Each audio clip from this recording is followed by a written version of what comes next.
Good evening, Professor Snyder, fellow English 353 students. My name is Jeremiah Budnovich. I will be discussing 5 books for 9 and 10-year-olds, 3rd, 4th grade, depending on reading level, on the subject of colonial America into the American Revolution.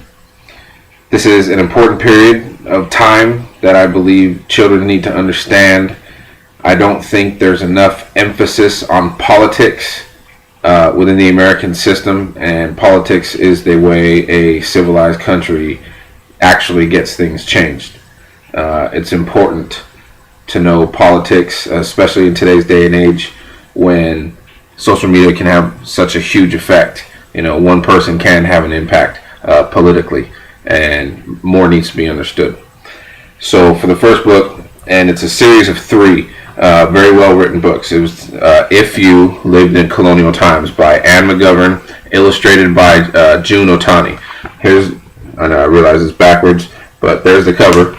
Now, this book is very well illustrated and very highly detailed, and basically encompasses the day-to-day lives of colonials, such as farming responsibilities and overall responsibilities of the time, making your own clothes, what men and women did, their roles. It encompasses a great deal. Discussed what life was like in a house, in the average colonial house, how much they had to work. It's very detailed, very well illustrated.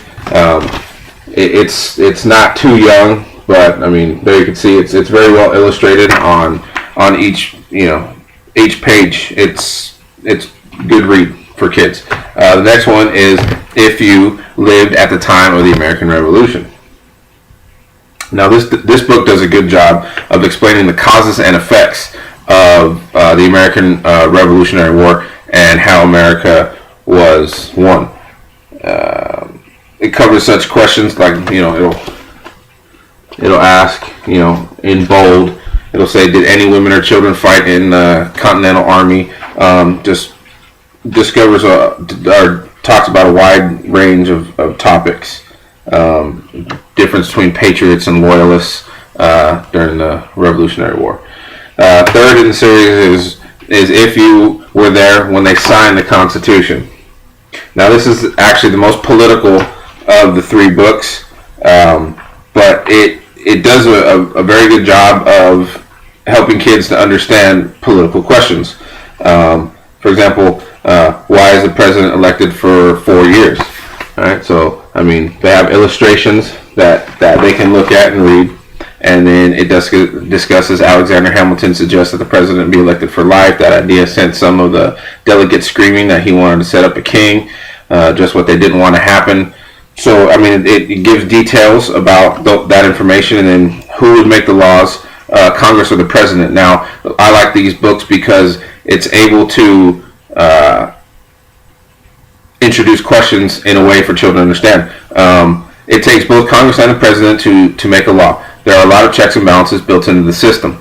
Suppose a member of Congress suggests a law making everyone eat peanut butter and mayonnaise sandwiches for lunch every day. That's crazy, you might say, but how would you stop the law? The delegates wanted to make sure that before any suggestion became a law, it would have to go through many steps, and at each step it would be checked or stopped if it was a bad law. So this does a good job of explaining our political system to kids, and I think it's important they understand how the political system works.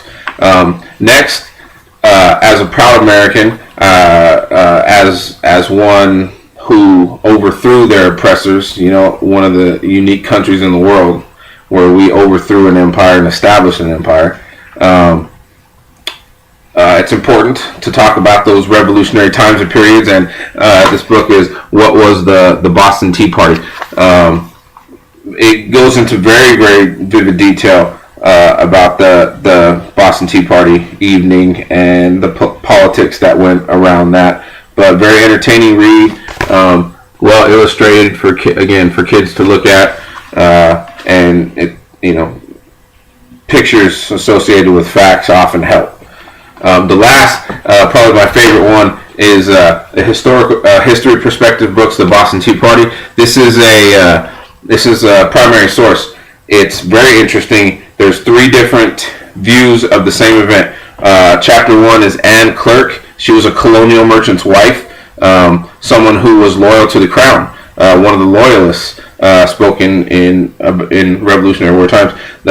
Chapter 2 is Thomas Brayson. He was a British soldier who had to take action against the Americans. His political views are very interesting. And then the last one is Jonathan Pearson. He was a patriot activist. It's very interesting to see the 3 different views through correspondence, through letters, talking about the same incident. Very, very interesting. But these are the 5 books I would recommend to 9, 10-year-olds. Thank you.